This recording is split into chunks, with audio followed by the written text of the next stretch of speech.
Hello everybody, it's me here, Cameron. A warm welcome to the Had a Cameron channel. Today I'm going to be talking about how I am buying my first house. I'm really excited and in a really good mood about it.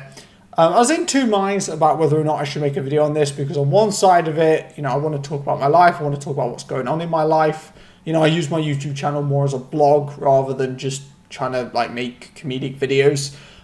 So I thought to myself, based off that, it's a good topic to make a video on because it's what's going on in my life. But on the other side of it, it is something that could go wrong. It is something that could fall flat. So I don't know what's going to happen in the future. Within a few months, maybe in November or December, I could be moved in, or I could literally just still be here being depressed. Before this video starts, if you guys do enjoy it, smash the like button. If you're new today, subscribe to the channel.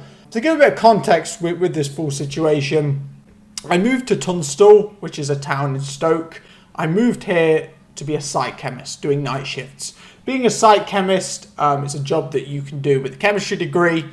The job role of being a site chemist isn't really that crazy. It's not really that unique of a job role. You can get jobs being a site chemist all over the country. But what you find is a lot of the roles don't have exclusive nights. A lot of them are rotating shifts.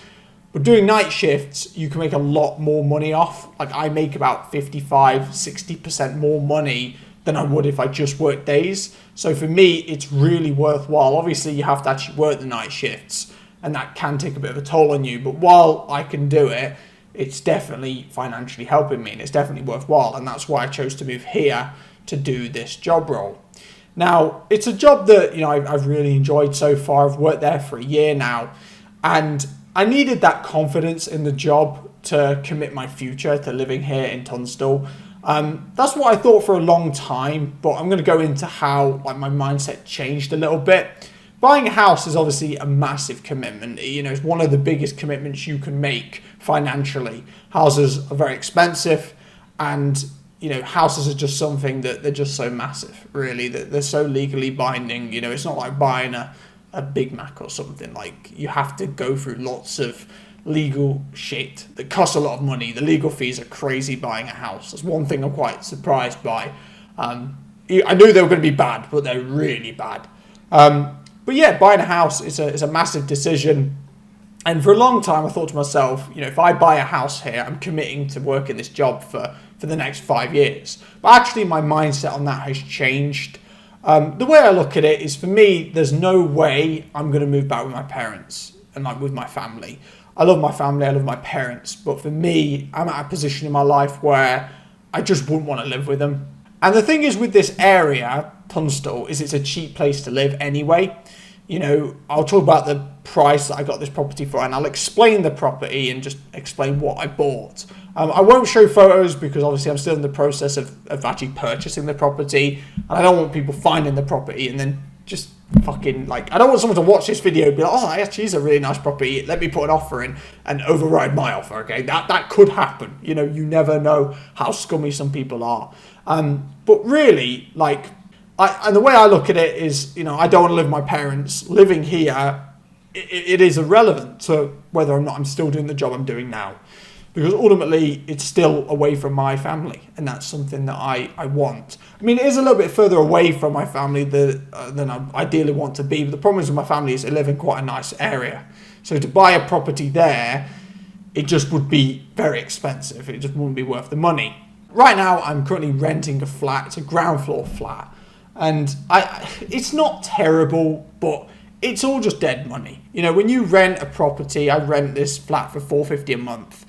You've got to look at it as in, 100% of your money is just paid as interest. Okay, people will say to you, oh, the interest rates are bad, you shouldn't buy a house yet.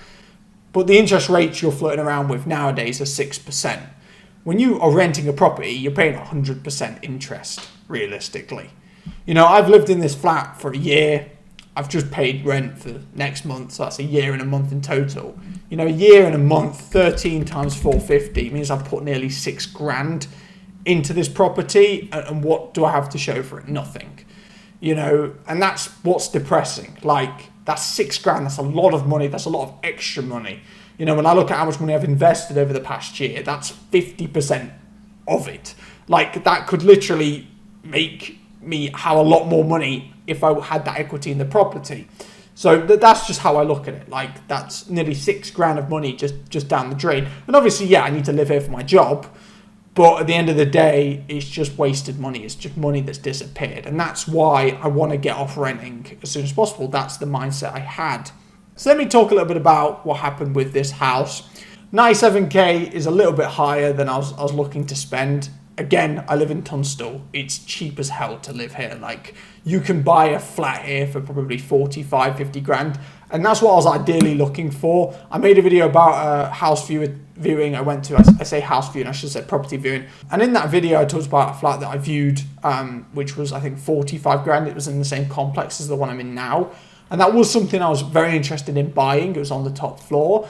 But unfortunately, the service charge just makes it a total waste of money. You're paying £170 a month to live here whilst you own the flat, which is ludicrous. You know, that flat probably could only generate about £430 a month in rental income, and £170 a month, you know, you'd be paying into the service charge. It's absolutely, it's crazy, okay? And the way I look at it ultimately is, yeah, I'd like to live in a flat, but it would just be an ongoing cost I have to pay for forever. You don't pay that cost with houses. You also don't pay that high of a cost like with flats, with all flats. But around Tunstall, there just isn't that many flats. I could maybe get a flat if I decided to go outside of Tunstall, but then I'd be quite far away from my job, which wouldn't make sense, saying I cycle to work. So ultimately, you know, buying a flat wasn't a viable option for me. So I was looking at terrace houses, and to be honest, I just don't like a lot of terrace houses. Like, a lot of them are just against the road. You know, they're flat, they have very little character to them, and they're in kind of dodgy areas. I didn't really like a lot of terrace houses that were going for sale in Tunstall. However, I found this one that I viewed, you know, last week that I really, really liked. So this flat, it's not far from my work. It's probably the same amount of distance from my work as this flat is. And, you know, this house was incredible. Like, I'll explain what it is. So it's a terrace house. You know, I have no expectation of getting a semi-detached or detached house. Like, it doesn't matter to me. Like, as long as, you know, they have thick walls, and this house definitely does, the house I viewed. Being conjoined to someone, it's just an optical thing more than anything. Like, it doesn't really mean much. Yes, if you're thin walls, that's when it can become a problem. But for me, the premium of paying for a semi-detached house or a detached house, it just isn't worthwhile, especially because it's my first home. So getting a terrace house, I'm completely fine with. But what I really like about it is it's elevated. The actual house is elevated. So to get to the house, you have to walk up some stairs. You have a gate. And you have a bit of a front garden, which I really liked about the property just straight away. It has a bayed window, which I am an absolute slut for. I love bayed windows. Like, they're just so nice. They add so much character to the house. They make it like 3D. I don't like 2D houses. That's like one of my pet peeves. But I just love the bayed window. It's really nice. It also is bigger than a normal terrace house. What you'll notice with the terrace house is if you look at the front of it, it'll typically have 2 windows. This house has 3 windows. It's actually wider than a typical terrace. But here's the thing. When I walked in, the ceiling, bro, the ceiling is so high. That was something I instantly was like, whoa, okay, this is a bit of me. And that's the thing with property. Like, I've only been to 2 property viewings. I went to the flat viewing that I made a video on slating because I hated it that much. And I went to this property viewing, and with both of those properties that I viewed, I didn't really know exactly what I was looking for. It just comes to you. You know, what you're looking for, you can just work out based on you going to the viewing. That's how it works. And when I went to this house viewing, I just loved the house. The house had tenants in, they're moving, so that's not going to be an issue. But there was this single mom. I don't know if she was a single mom. She was just on her own. There was a guy in the house, but I'm pretty sure he was gay. So I don't think they were like mum and dad. Because there was a kid there as well that was showing me around, which is actually really cute. You just have this little girl just show me around a house that she's lived in her whole life. And it was pretty cute, to be fair. But effectively, you know, they were showing me around the house. And, you know, the mom was really, really nice, really, really genuine. And you can tell that, you know, she was telling the truth. She was just saying good things about the house. And the house is a great spec. Like, it's got a new kitchen, a new bathroom. It's a good size. It even has a nice view of like the countryside, which I really, really was surprised by. I mean, I saw it in the photos, but I was surprised to actually see it in the photos to begin with, because obviously Tunstall is kind of a built-up area, at least where I'm at now. Like, there's not really a view that you're going to get any better than Asda. Like, it's not ideal. But it was just a house that I viewed, and I instantly really liked it. I remember leaving the house. I immediately was trying to call my mum and dad, who weren't answering, so that was fantastic. But the second I got back, I just put an offer for 97k and they accepted it. And I kind of felt to myself, why did I offer so much? Because the listed price was 100. Maybe I could have offered 90. And the fact they accepted it so quick made me fret a lot. But then at the end of the day, it's a house I didn't want to lose. It's a house I was really interested in. And 97 grand is a good amount of money. Like, it seems like a good price for it. You know, I looked at like the average terrace house price in Tunstall and Stoke. It's like 85 grand. And those terrace houses are the ones that are right against the road. They're smaller. They're normally in worse spec. You know, they don't have a new kitchen. They don't have a new bathroom. They don't have a nice view. They don't have a bayed window. You know, these are all the things that I've been comparing it to. And for me, 97k seems like a fantastic price. The only worry I have is that, obviously, it being a terrace house, the houses in a row are quite homogenous. And the latest one that sold I think in December of last year, and that sold for like 88 grand. And that house is very similar to the one I've bought. So that makes me worry that maybe I've overpaid for it. But then at the end of the day, in the context of the house, I'm happy to pay 97 grand for it. You know, I'm going to put down 10 grand in my mortgage. You know, it's a 10 grand deposit on my mortgage, and it's £700 a month for a 16-year deal. Not a 16-year deal, a 16-year term, a 5-year deal, because it's fixed interest for 5 years. For me, it just made sense to me. Financially, yeah, I don't mind paying a little bit for a house I actually really like, and that's just how I look at it. And it's, you know, £700 a month. I can well afford that. And, you know, if you think about it logically, you know, the way mortgages work is really confusing. You get a 16-year term. Let's say you do a 16-year term. You then get a deal, which is agreed with the lender for a specific period of time. You can get like 2 years, 3 years, 5 years. I've agreed on 5 years, fixed interest of, I think it's like 6% or something, 5.89%. That's the facts.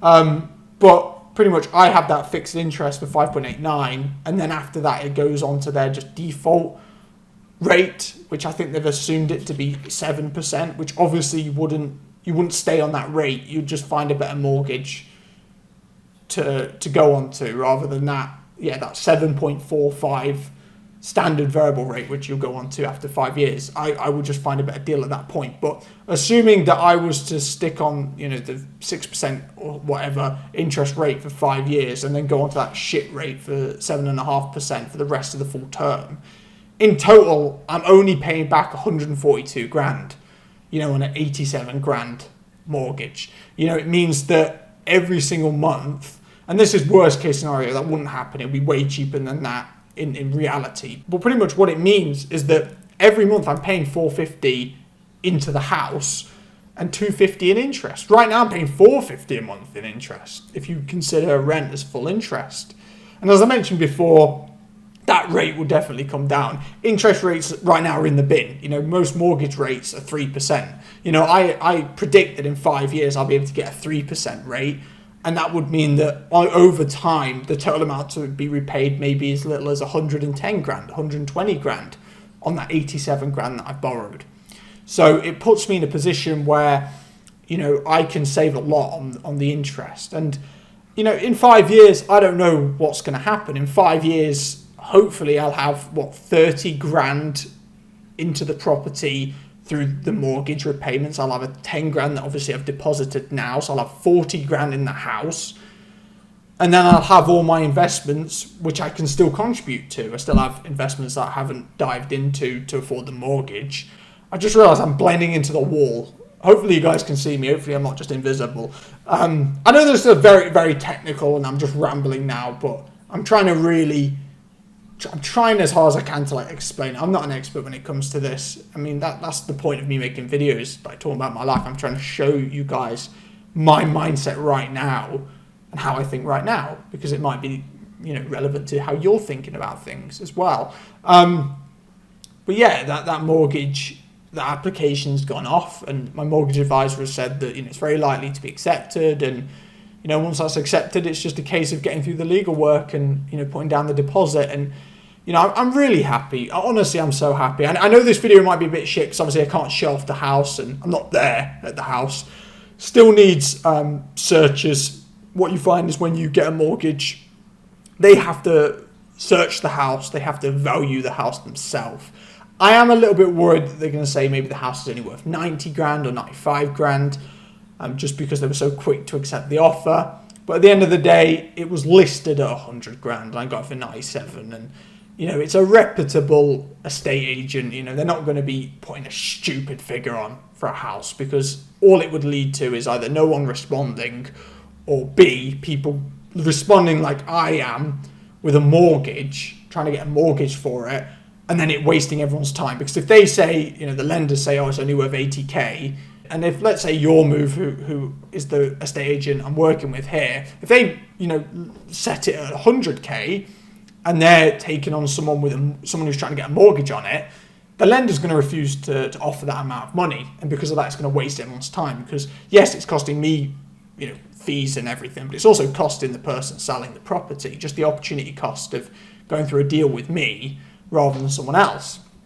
But at the end of the day, this is a lot of rambling, but I'm just really happy. I think it's very easy to get bogged down about interest rates. Oh yeah, interest rates are shit. Everyone knows that. But at the end of the day, if you're renting like I am, I'm paying 100% interest now. Anything is better. And on top of that, I'm living in a pretty shit flat. Like, I'm not living in a house. Like, I'm going to go from paying, $450 a month in interest to $250 a month in interest.